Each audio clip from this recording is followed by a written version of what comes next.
7 വയസ്സ് മുതൽക്ക് വലിയ മനുഷ്യനെ കണ്ടുകൊണ്ട് ജീവിച്ച ഒരു വ്യക്തി എന്നുള്ള രീതിയിൽ എനിക്കൊക്കെ മനസ്സിലാക്കാൻ സാധിച്ചത് അവസാന കാലഘട്ടങ്ങളിലാണ്. ചെറുപ്പത്തിലൊക്കെ ആ മഹാനുഭാവനെ വന്ന് കാണാനും ആ മഹാനുഭാവന്റെ ജീവിതവും ശൈലിയൊക്കെ കാണുമ്പോഴൊക്കെ നമുക്കൊരു അപരിഷ്കൃതമായി നമുക്ക് തോന്നും. ചെറുപ്പത്തിൽ 7 വയസ്സെന്നൊക്കെ പറഞ്ഞാൽ പ്രിയപ്പെട്ടവരുടെ പെങ്ങളുണ്ട്, ഖദീജ ഉമ്മ, എൻ്റെ ഉമ്മാൻ്റെ ഉമ്മയാണ്. അവരുടെ കൂടെയാണ് പൂര്യ, നടന്നിട്ടാണ് പൂര്യ. ചെറുകോടുന്ന് കുന്നും മലകളും താണ്ടി തന്നെ പല പർവ്വതങ്ങളെ കയറിയും പറഞ്ഞ് പാടത്ത് വന്നിട്ടാണ് കാണുക. ഇങ്ങനെ എരിയാട്ടിക്ക് പോകുമെന്ന് പറഞ്ഞാൽ കുഞ്ഞാപ്പാനെ കാണാൻ വേണ്ടിയുള്ള പോക്കാണ്.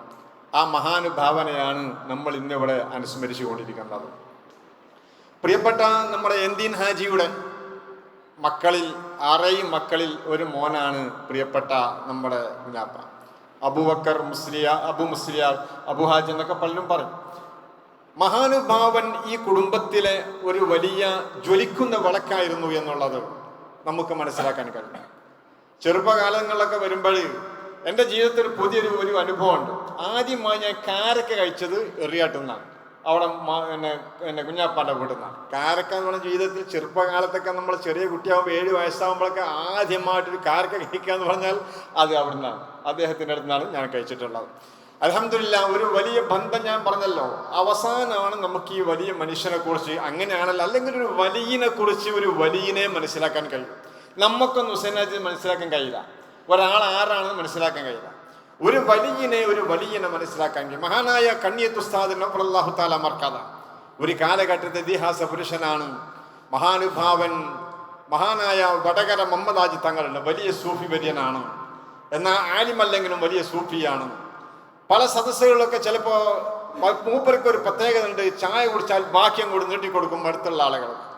മഹാനായ കണ്ണിയത്ത് ഉസ്താദിൻ്റെ അടുത്ത് ഒരു ദിവസം മഹാനായ വടകര മുഹമ്മദ് ഹാജി തങ്ങൾ ചായ കുടിച്ചാൽ കൂടി നീട്ടിക്കൊടുത്തപ്പോഴേ, എനിക്ക് ആ ചായ വേണ്ട, എനിക്ക് ഫുൾ ചായ വരട്ടെ എന്ന് പറഞ്ഞു. എനിക്ക് ഫുൾ ചായ വരട്ടെ, എനിക്ക് ബാക്കിയൊന്നും എനിക്ക് വേണ്ട, ഫുൾ ചായ വരട്ടെ എന്ന് പറഞ്ഞു. കാരണം അത് അവരുടെ ഒരു ബന്ധമാണ്. വടകര മുഹമ്മദ് ഹാജി തങ്ങളും മഹാനായ കണ്ണിയത്ത് ഉസ്താദും നമ്മളൊരു ബന്ധമാണത്. അതുപോലെ ചില സ്ഥലങ്ങളിലൊക്കെ ദ്വാരക്കാൻ വേണ്ടി പോകുമ്പോൾ മഹാനായ കണ്ണിയത്ത് ഉസ്താദ് വടകര തങ്ങൾ ദ്വാരക്കട്ടെ മറ്റൊക്കെ പറയും, വടകര ദ്വാരക്കണ്ട, ഞാൻ ദ്വാർന്നോളാം.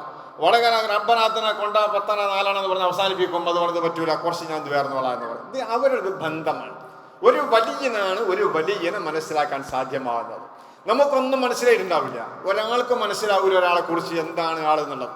ഒരു ആലിമിനെ കുറിച്ച് മനസ്സിലാക്കണമെങ്കിൽ ആലിമിനെ അതറിയൂ. എന്നതുപോലെ ഞാൻ പറഞ്ഞല്ലോ, നമ്മൾ കുഞ്ഞാപ്പ എന്ന് പറഞ്ഞ് വരുന്ന ഒരു വലിയ മനുഷ്യനെ കുറിച്ച് ഞാൻ മനസ്സിലാക്കുന്നത് കുറഞ്ഞ വർഷങ്ങൾക്ക് മരണപ്പെടുന്നതിൻ്റെ കുറച്ച് വർഷങ്ങൾക്ക് മുമ്പാണ്. അന്ന് ഞാൻ മഹാനായ ശൈഖ് കണ്യാല മൗലാന അല്ലാഹു തആല മർക്കദ, ലക്ഷക്കണക്കിന് മുരീദുമാരുള്ള മഹാനാണ് കണ്യാല മൗലാന അല്ലാഹു മർക്കദ. ആ മഹാനുഭാവൻ ഈ നാട്ടുകാരനാണ്. നമ്മുടെ കണ്യാല എന്ന് പറയുന്നത് മലപ്പുറം ജില്ലയിൽ ഭംഗിയ തലക്കുള്ള ഭാഗമാണ്. ആ മഹാനുഭാവൻ്റെ അടുത്ത് ഞാൻ പോകുമ്പോഴേ എനിക്ക് മഹാനുഭാവൻ കുറെ ഇജാസത്ത് തന്നിട്ട് ദിക്ർ ചൊല്ലാൻ, ഇതിലൂടെ തന്നെയാണ് ഇപ്പോൾ ഞാൻ പോകുന്നത്. മഹാന്മാരായ കേരളത്തിലെ എന്നല്ല, ഇന്ത്യയിലെ വിദേശങ്ങളിലൊക്കെയുള്ള 10-12 ലക്ഷത്തോളം വരുന്ന അനുയായികളുടെ വലിയൊരു സൂഫിയായിരുന്നു, മഹാനായ ഷെയ്ഖായിരുന്നു മഹാനായ കണ്യാല മൗല. ഒരു എന്നോട് പറഞ്ഞു, ഞാനേ നിങ്ങളതിലെ വന്നിരുന്നു വണ്ടൂർ, അവിടെ ഒരാളുണ്ട്. ആ ആളാരാന്നറിയോ? അത് ഇദ്ദേഹത്തിൻ്റെ പേര് അബൂബക്കർ മുസ്ലിയാർ എന്ന് എന്നോട് പറഞ്ഞു. പക്ഷെ എനിക്ക് പെട്ടെന്ന് മനസ്സിലായില്ല. ഞാൻ അദ്ദേഹത്തെ കാണാൻ വേണ്ടി കുറേ നടന്നു. എവിടെ പോയാലും അദ്ദേഹത്തിൻ്റെ വീട് എവിടെയെന്നറിയില്ല, ആരോട് ചോദിച്ചാലും അറിയില്ല. അവസാനം ഞാൻ വേലിയൊക്കെ ചാടി അങ്ങോട്ട് ബുദ്ധിമുട്ടി ഞാൻ വീട്ടിൽ ചെന്നു. ആ വലിയ മനുഷ്യൻ ഞാൻ കണ്ടു എന്ന് പറഞ്ഞു. അന്നാണ് സത്യത്തിൽ ഞാൻ ഈ ഒരു വലിയ മനുഷ്യനെ കുറിച്ച്, ഇത്ര വലിയ കട്ടിയും കനവുമുള്ളൊരു മനുഷ്യനാണ് നമ്മുടെ കുഞ്ഞാപ്പ എന്നുള്ളത് ഞാൻ എപ്പോഴാണ് മനസ്സിലാക്കണം. മഹാനായ ഷെയ്ഖ് ഇവിടെ വരണമെങ്കിൽ, മഹാനായ മൗല ഇവിടെ വരണമെങ്കിൽ, എറിയാട് ഇങ്ങനെ ഒരു സൂഫിയായ മനുഷ്യനുണ്ട് എന്ന് മനസ്സിലാക്കി ഇവിടെ വരണമെങ്കിൽ, ഇവിടെ കുറെ മുതലാളിമാരുണ്ടാകാം, പണ്ഡിതന്മാരുണ്ടാവാം, എല്ലാവരും ഉണ്ടാവാം. പക്ഷെ ഫക്കീറായി ഒന്നുമില്ലാതെ നിൽക്കുന്ന, എല്ലും തൊലിയുമായി നിൽക്കുന്ന ഈ വലിയൊരു മനുഷ്യനെ കാണാനാണ് ആത്മീയ തേജസ്സായ മഹാനായ കണ്യാല മൗല വന്നത് എന്നറിയുമ്പോഴാണ് ഈ മനുഷ്യൻ ആരാണ് എന്ന് അന്നാണ് എൻ്റെ മനസ്സിലാക്കിയ കാര്യം. അന്ന് മുതൽക്കാണ് ഈ വലിയ മനുഷ്യനെ കുറിച്ച് നമ്മുടെ ഉമ്മാന്റെ കൂടെയും മറ്റുമൊക്കെ വന്ന് ചെറുപ്പത്തിലെ കണ്ടിരുന്നത്. അത്ര ചെറുതല്ല, വലിയ മഹാനാണ് എന്ന് മനസ്സിലാക്കാൻ എന്നാണ് സാധിച്ചത്. കാരണം തഖ്വയുടെ ആളുകളാണ്. ഔലിയാക്കൾ എന്ന് പറഞ്ഞാൽ നമ്മൾ കുറേ കറാമത്തുകൾ അതൊന്നുമല്ല, അതൊക്കെ അപൂർവം ഉണ്ടാകുന്നതാണ്. ഔലിയാക്കൾക്കൊക്കെ കറാമത്ത് എന്ന് പറഞ്ഞാൽ അത് അത്യപൂർവങ്ങളൊക്കെ ചിലപ്പോൾ ഉണ്ടാണ്. കറാമത്ത് വലിയനെ സംബന്ധിച്ചിടത്തോളം ഒന്നുമല്ല.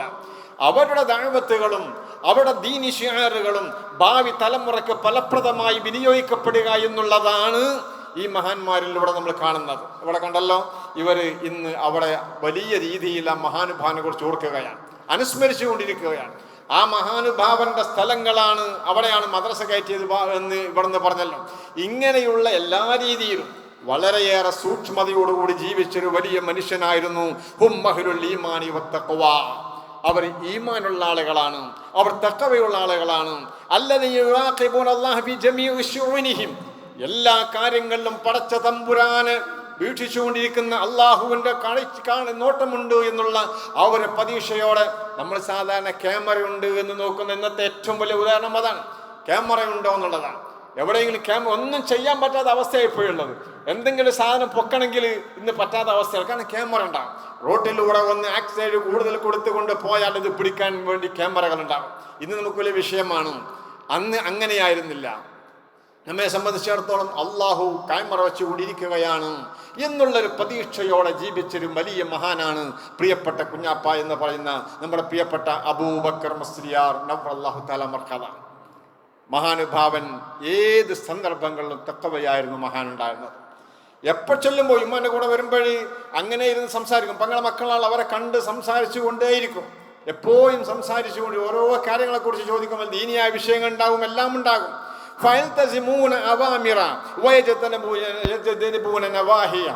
അള്ളാഹുവിന്റെ നിർബന്ധമായ കൽപ്പനകളെ പൂർണ്ണമായി പാലിക്കും. അള്ളാഹ് നിരോധിച്ച കാര്യങ്ങൾ വിട്ടു നിൽക്കും. നമ്മളെ ഈ പ്രിയപ്പെട്ട നമ്മൾ അനുസ്മരിക്കുന്ന മഹാൻ ഏതെങ്കിലും ഒരു ഹറാമിലേക്ക് എന്തെങ്കിലും ഒന്ന് ചെയ്തായി നമുക്ക് ആർക്കും പറയാൻ കഴിയില്ല. എന്നാൽ ഏത് സമയവും അള്ളാഹുവിന്റെ നിരോധനങ്ങൾ അതിൽ നിന്ന് വിട്ടു നിൽക്കുകയും ചെയ്യും. സാധാരണയായി ഇവിടെ ഒരു കല്യാണം നടക്കുക, ജ്യേഷ്ഠന്റെ ബന്ധപ്പെട്ട കുടുംബത്തിൽ തന്നെയുള്ളത്. ഞാൻ മനസ്സിലാക്കുന്നത് കല്യാണം എന്ന് പറഞ്ഞാൽ സ്വന്തം കുടുംബത്തിലെ കല്യാണമാണ്. സ്വന്തം കുടുംബത്തിൽ കല്യാണം എന്ന് പറഞ്ഞാൽ എനിക്ക് തോന്നുന്നു മാനുവിൻ്റെ അവിടെ തന്നെയാണെന്ന് എനിക്ക് തോന്നുന്നത്. അലി മൂലിയാർ നമ്മളെ പറഞ്ഞ അനുജൻ ജ്യേഷ്ഠനാണ്. അദ്ദേഹത്തിന് ഇവിടെ തന്നെ മനസ്സിലാക്കണത്.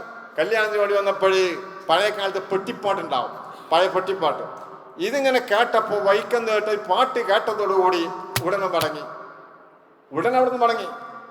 കാരണം അതൊരു ഭയങ്കര സംഭവമൊന്നുമല്ല. ഒരു പെട്ടിപ്പാട്ട് പാടുമ്പോൾ പാട്ട് ഇങ്ങനെ കേൾക്കുമ്പോഴേക്കിന് മടങ്ങാൻ മാത്രം നമ്മൾ എന്ത് ചിന്തിക്കും. പക്ഷെ അവരെ സംബന്ധിച്ചാൽ അത് വലിയതാണ്. ഞാൻ പറയുന്നത് ഇതൊരു തെറ്റായ ഒരു തെറ്റായ രീതിയിലുള്ള ഒരു ആസ്വാദനമാണ് എന്ന് മനസ്സിലാക്കി അവിടുന്ന് കല്യാണത്തിന് വന്നൊരു മനുഷ്യനെ പിന്നോട്ട് വലിക്കണമെങ്കിൽ അതിന് തഖ്വയും ഈമാനും സമഞ്ജസമായി സമ്മേളിക്കുന്നവരെ മാത്രമേ അവിടുന്ന് പിന്മാറ്റാൻ കഴിയൂ. സ്വന്തം കുടുംബത്തിലേക്ക് പോകാൻ ഇനി അവിടെ പോയി കണ്ട് എനിക്ക് ഇതാവണ്ട എന്ന് കരുതി അവൾ തിരിച്ചു പോരാം. ഇതാണ് ഏത് സന്ദർഭങ്ങളിലും അള്ളാഹുവിന്റെ കാര്യങ്ങളെ അവർ എപ്പോഴും മുറുകെ പിടിച്ച് തെറ്റാണ് എന്ന് അവർക്ക് തോന്നിയത് നമുക്ക് തോന്നണോ എന്നില്ല. അവിടുന്ന് പിന്മാറാനുമുള്ള മനസ്സാണ് ഒരു വലിയനെ സംബന്ധിച്ചിടത്തോളം ഏറ്റവും വലിയ. അതിൻ്റെ ഏറ്റവും വലിയ ഉദാഹരണമാണ് മഹാനായ നമ്മുടെ പ്രിയപ്പെട്ട കുഞ്ഞാപ്പ, നമ്മുടെ പ്രിയപ്പെട്ട അബൂബക്കർ മുസ്ലിയാർ നവ്വറല്ലാഹു തആല മർഖദ. പിന്നെയോ കല്യാണം കഴിക്കാൻ വേണ്ടി പറഞ്ഞു. ഇവിടെ തിരുണ്ടിക്കുന്ന കല്യാണ കാലോചനയൊക്കെ നടത്തിയിരുന്നു. കാരണം എല്ലാം കൊണ്ടും ദുനിയാവിൻ്റെ ആസ്വാദനങ്ങളാണ്. പെണ്ണ് എന്ന് പറയുന്നതും കുടുംബം എന്ന് പറയുന്നതും ഒരു വലിയതാണ്. പുണ്യ നബി മുഹമ്മദ് മുസ്തഫ സല്ലല്ലാഹു അലൈഹി വസല്ലം തങ്ങൾ അത് നമുക്ക് സുന്നത്താക്കിയതാണ്. പക്ഷെ സുന്നത്താക്കാനും നിബന്ധനയുണ്ട്. ആ നിബന്ധന ഒത്തവനെ പെണ്ണ് കെട്ടേണ്ടതുള്ളൂ എന്നുള്ളത് ഫിഖഹിന്റെ കർമ്മശാസ്ത്ര പണ്ഡിതന്മാർ പറയാൻ. അങ്ങനെ കല്യാണം കാര്യങ്ങളൊക്കെ നടത്തിയിരുന്നു. പക്ഷേ അദ്ദേഹത്തിന്റെ കാഴ്ചപ്പാട് ഒരു വിവാഹം ചെയ്താൽ അത് വേണ്ട രീതിയിൽ ദീനീപരമായി എനിക്കത് കൊണ്ടുപോകാൻ കഴിയില്ല എന്നുള്ള പൂർണ്ണമായ ബോധ്യം, മക്കൾ വന്ന് അതിലൂടെ എന്തെങ്കിലുമൊക്കെ മോശമായ സാഹചര്യം വന്നാലോ എന്നുള്ള പൂർണ്ണമായൊരു ബോധ്യം, അതാണ് അദ്ദേഹത്തെ അതിൽ നിന്ന് പിന്മാറ്റിക്കളഞ്ഞത് എന്നാണ് ഉമ്മയും ഒക്കെ പറയുന്നത് കേൾക്കാറുണ്ടായിരുന്നത്. ഈ ഒരു രീതിയിൽ ആസ്വാദനമെന്ന് പറയുന്നത് വൈവാഹിക ജീവിതം ആ മനുഷ്യന്റെ ജീവിതത്തിൽ ഉണ്ടായിട്ടില്ല. വല്യമ്മൊക്കെ പറയാറുണ്ട്, ഓൻ ഓതി മരിക്കണം എന്നാ പറഞ്ഞത്. വല്യമ്മ അങ്ങനെ പറയാം. ഖദീജ എന്ന് പറഞ്ഞ പങ്ങള് ഓതി മരിക്കാൻ മോലിയാരിട്ടിയെങ്ങാണ്ട് മരിക്കണമെന്നാണ് ഉദ്ദേശിക്കുന്നത്. കാരണം അത് വലിയ പുണ്യമാണ്. ഒരു മുത്താലിമായി മരിക്കുന്നത് വലിയ പുണ്യമാണ്. ആ ഒരു രീതിയിൽ മോലിയാരിട്ടിയായി മരിക്കണം എന്നാണ് അത്ര താല്പര്യമുള്ളത്. കല്യാണം കഴിക്കുന്നില്ല എന്നൊക്കെ പറഞ്ഞ് പല രീതിയിലും പലപ്പോഴും ഒക്കെ പറയാറുണ്ടായിരുന്നു. നോക്കൂ നിങ്ങൾ, പിന്നെയുള്ളത് സത്യമായ ഈമാനാണ്. അത്തസ്ദീഖുൽ ജാസിമു ബില്ലാഹി വറസൂലി ഫബികുല്ലി മാ ഔറദ ശറഅ കൊണ്ടുവന്നത് മുഴുവനും പറ്റുന്നത് മുഴുവനും എന്ന് പറഞ്ഞാൽ അവരുടെ ജീവിതത്തിൽ അവർക്കത് നടത്താൻ പറ്റുമെന്നുള്ള എല്ലാ വിഷയങ്ങളും അതിൽ പൂർണ്ണമായി അദ്ദേഹത്തിൻ്റെ രീതി ഇങ്ങനെയായിരുന്നു. പിന്നെ മറ്റൊന്നുള്ളത്, അദ്ദേഹം നമ്മൾ ഇരിക്കുന്ന ഈ പള്ളി ഉണ്ടല്ലോ, ഈ പള്ളിയുടെ കാരണക്കാരനാ മഹാനുഭാവനാണ്. ഇത് അത്ര ആൾക്കാരെയും എനിക്ക് അറിഞ്ഞുകൂടാ. 950 കാലഘട്ടങ്ങളായിരിക്കും ഒരുപക്ഷെ ഈ പള്ളി ഉണ്ടാക്കിയിരുന്നത് ഞാൻ മനസ്സിലാക്കണം. 951 ഈ പള്ളി ഉണ്ടാക്കുന്നതിന്റെ മുമ്പ് ഇങ്ങനൊരു പള്ളി വേണമെന്ന് എറിയാട്ടുകാരുമായി വിളിച്ചു പറഞ്ഞ് നടന്നൊരു മനുഷ്യനുണ്ടെങ്കിൽ കാലങ്ങളോളം ആരും ഇല്ല എന്നുള്ള രീതിയിൽ, കുട്ടികളും മക്കളും ഇല്ലാതെ ജീവിച്ച ആരും ഇല്ല എന്നുള്ള രീതിയിൽ ഒറ്റപ്പെട്ട് ജീവിച്ചിരുന്ന ആ മനുഷ്യനുണ്ടല്ലോ, ഫക്കീറായ മനുഷ്യൻ. ആ മനുഷ്യനാണ് ആയിരക്കണക്കിന് ആളുകൾക്ക് പടച്ച തമ്പുരാന്റെ മുമ്പിൽ വന്ന് സുബ്ഹാന റബ്ബിയൽ അഅ്ലാ വബിഹംദിഹി, സുബ്ഹാന റബ്ബിയൽ അഅ്ലാ വബിഹംദിഹി എന്ന് പറഞ്ഞ് പടച്ച തമ്പുരാന്റെ മുമ്പിൽ നെറ്റി കുടിക്കാൻ ഈ പ്രവിശാലമായ ഒരു പള്ളി ഉണ്ടാക്കിയതിന്റെ പിന്നിലുള്ള ചാലകശക്തി ഈ വലിയ മനുഷ്യനാണ്. അത് എത്ര പേർക്ക് അറിയാവുന്നതാണ്? 5 നേരവും ഹയ്യാൽ സ്വലാ ഹയ്യാൽ ഫലാ എന്ന പാവനമായ നമസ്കാരത്തിന്റെ കാഹളമായ ബാങ്കൊലി അത് മുഴക്കുന്നത്, അതിന്റെ പിന്നിലെ ചാലകശക്തി ഇവിടെ കിടക്കുന്ന മഹാനായ അബൂബക്കർ മുസ്ലിയാർ റളിയല്ലാഹു തആല ബർക്കതുവാണ്. ഞാൻ പറഞ്ഞില്ലേ, എന്തിനാണ് കുറെ സമ്പത്ത്, എന്തിനാണ് കുറെ മക്കളും കുടുംബവും? എല്ലാവരും ഇവിടെ മക്കളാണ്.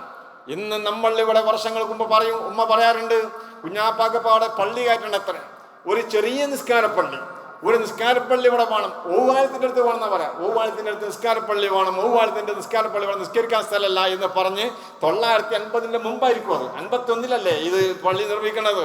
അതിൻ്റെ മുമ്പ് ഒരു നിസ്കാരപ്പള്ളി വേണമെന്ന് പറഞ്ഞ് ഓടി നടക്കുകയാണ്. കയ്യിൽ കാശൊന്നും ഉണ്ടാവില്ല. പക്ഷെ ആളുകൾ അതിന് സജ്ജരാക്കുകയാണ്. എറിയാട് എന്ന് പറഞ്ഞാൽ വണ്ടൂരിലേക്ക് നിസ്കരിക്കാൻ വേണ്ടി ജുമാക്ക് വേണ്ടി പോകുന്നവരും പോകാത്തവരുണ്ടാവും. അങ്ങനെ വണ്ടൂരിലേക്ക് നടന്നു പോകുന്ന കാലഘട്ടങ്ങളിലാണ് 950 കാലഘട്ടം. പട്ടിണിയും പരിവട്ടവുമായി ജനങ്ങൾ ജീവിക്കുന്ന കാലത്താണ് ഒരു പള്ളിയുടെ ആവശ്യം ഉന്നയിച്ച് നമ്മുടെ ഈ തെരുവോരങ്ങളിലൂടെ ആ മനുഷ്യൻ ഓടി നടന്നത്. അവസാനം നമ്മുടെ കുഞ്ഞാലിക്കുട്ടിയാജിയാണ്, നമ്മുടെ കുഞ്ഞാൻ്റെ ഒക്കെ ഉപ്പ കുഞ്ഞാലിക്കുട്ടിയാജിയാണ്. അദ്ദേഹത്തിന്റെ പേരെങ്ങനെ പുറത്തു കൊടുക്കട്ടെ, കുഞ്ഞാലിക്കുട്ടിയാജി. അവിടെ അടുത്തന്നെയാണ് താമസമുള്ളത്. അപ്പൊ പറഞ്ഞു, എന്തിനാ നമുക്ക് നിസ്കാരപ്പള്ളി ആക്കണത്? വലിയൊരു പള്ളിനാക്കുക. ഓവാളത്തിന്റെ അടുത്ത് എന്ന് പറഞ്ഞത് കുറച്ച് ഇങ്ങോട്ട് നീങ്ങി, അതിലൊക്കെ പ്രത്യേകമായ ചില കാഴ്ചപ്പാടുകൾ ഉണ്ടാവും. അങ്ങനെ ഓടി നടന്നുകൊണ്ട് ഇന്ന് ഇവിടെയുള്ള 50 വർഷക്കാലം, 950 മുതൽക്ക് 1/4 നൂറ്റാണ്ട് കാലം ആരൊക്കെയാണോ ഇവിടെ വന്ന് സുബ്ഹാന റബ്ബിയൽ അഅ്ലാ വബിഹംദി പറഞ്ഞത്, ആരൊക്കെയാണോ ഈത്തികാഫ് ഇരുന്നത്, ആരൊക്കെയാണോ ഖുർആൻ പാരായണം ചെയ്തത് എങ്കിൽ അതിന്റെ വിഹിതത്തിന്റെ അംശത്തിന്റെ പൊട്ടിന്റെ പൊടി ഈ കടക്കുന്ന മക്കബറയിലേക്ക് എത്തുമെന്നുള്ളത് പുണ്യ നബി മുഹമ്മദ് മുസ്തഫ സല്ലല്ലാഹു അലൈഹി വസല്ലം പഠിപ്പിച്ചതാണ്. മഹാനായ മനുഷ്യൻ ഇങ്ങനെ ജീവിച്ചൊരു വലിയൊരു മഹാനായിരുന്നു. പറഞ്ഞു ഉസ്താദ് ഇവിടെ ആ മഹാനുഭാവനെ കുറിച്ച്. അള്ളാഹു ഒരാളെ ഇഷ്ടപ്പെട്ടാൽ അള്ളാഹു തആല ജിബ്രീലിനോട് വിളിച്ചു പറയും, ഇതാ ഞാൻ ഇന്നാൾ ഇഷ്ടപ്പെട്ടിട്ടുണ്ട്. അപ്പൊ ജിബ്രീൽ മലക്കുകളോട് വിളിച്ചു പറയും, പിന്നെ അള്ളാഹു ഞാനും ഇന്നാൾ ഇഷ്ടപ്പെട്ടിട്ടുണ്ട്. അങ്ങനെ അവസാനം പിന്നെ ആകാശത്തോട് കഴിഞ്ഞ്